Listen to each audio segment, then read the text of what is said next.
Hey everyone, thank you so much for joining me today. My name is Laura Train Mama. Today we are having a look through this vintage Henry the Green Engine book. It's from the Railway series, number 6. This book was first published in 1951. Dear friends, here is more news from the region. All the engines now have numbers as well as names. You will see them in the pictures. They are as follows: Thomas, 1, Edward, 2, Henry, 3, Gordon, 4, James, 5, Percy, 6. Then I expect you were sorry for Henry, who was often ill and unable to work. He gave Sir Topham Hatt, who is, of course, our fat controller, a lot of worry. Now Henry has a new shape and is ready for anything. These stories tell you all about it. The author. The Flying Kipper. Lots of ships use the harbour at the big station by the sea. The passenger ships have less paint and shining brass. Other ships, though smaller and dirtier, are important too. They take coal, machinery, and other things abroad and bring back meat, timber, and things we need. Fishing boats also come there. They unload their fish on the quay. Some of it is sent to shops in the town, and some goes in a special train to other places far away. The railmen call this train the Flying Kipper.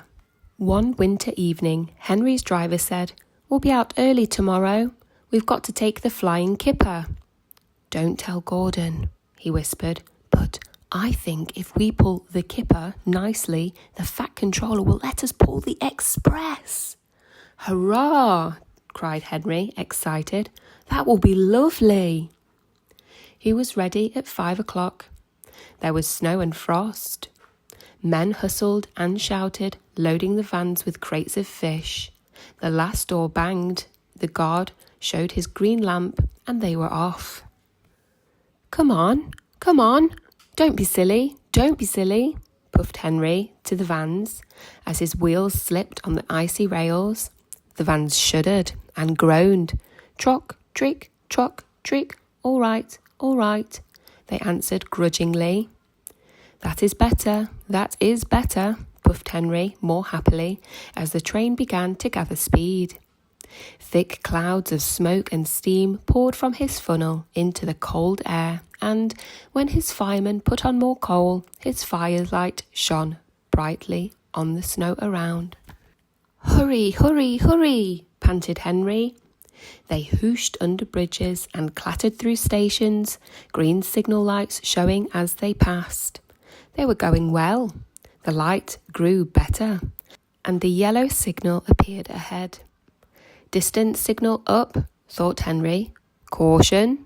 His driver, shutting off steam, prepared to stop, but the home signal was down. All clear, Henry. Away we go. They couldn't know the points from the main line to a siding were frozen, and that signal had been set to danger. A fall of snow had forced it down. A goods train waited in the siding to let the Flying Kipper pass. The driver and fireman were drinking cocoa in the brake van. The guard pulled out his watch. "The kipper is due," he said. "Who cares?" said the fireman. "This is good cocoa." The driver got up. "Come on, fireman, back to our engine." "Hey," the fireman grumbled, "I haven't finished my cocoa yet." A sudden crash. The brake van broke. The 3 men shot in the air like Jack in the Box and landed in the snow outside. Henry's driver and fireman jumped clear before the crash.